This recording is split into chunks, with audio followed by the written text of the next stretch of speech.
السلام علیکم ورحمت الله وبرکاتہ. نن به زه تاسو ته په دې ویډیو کې دروخه چې موږ څنګه کولی شو چې یو چاته برېښنالیک وکړو او د پلی سټور یا د ګوګل آی ډي په واسطه باندې یو چاته میسیج وکړو.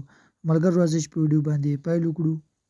ملګرو د دې لپاره به تاسې په خپل موبایل کې جیمیل را خلاص کړئ. کله چې مو جیمیل را خلاص کړ نو ښکته تاسو ته کمپوز ښکاري، په همدې به تاسې کلیک وکړئ او دلته ملګرو په ټوکې به تاسې د هغه چا ایمیل ورته انټر کړئ چې غواړئ چې ورته برېښنالیک ولېږئ.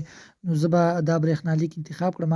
له هغې څخه وروسته ملګرو ښکته تاسو ته ښکاري سبجیکټ، په همدې به تاسې کلیک وکړئ او دلته تاسې خپل میسیج ورته لیکلی شئ. هر څه چې تاسو ورته لیکئ هغه تاسو ورته لیکلی شئ.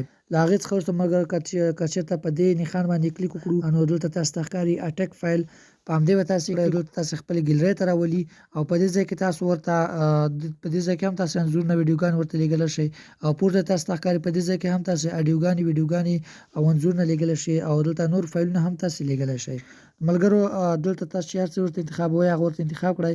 له هغې څخه ملګرو تاسې په لیږلو باندې به کلیک وکړئ او ښکته تاسو ته ښکاري چې سینډینګ موږ ته روان شو، دا ایمیل موږ ته سینډ شو.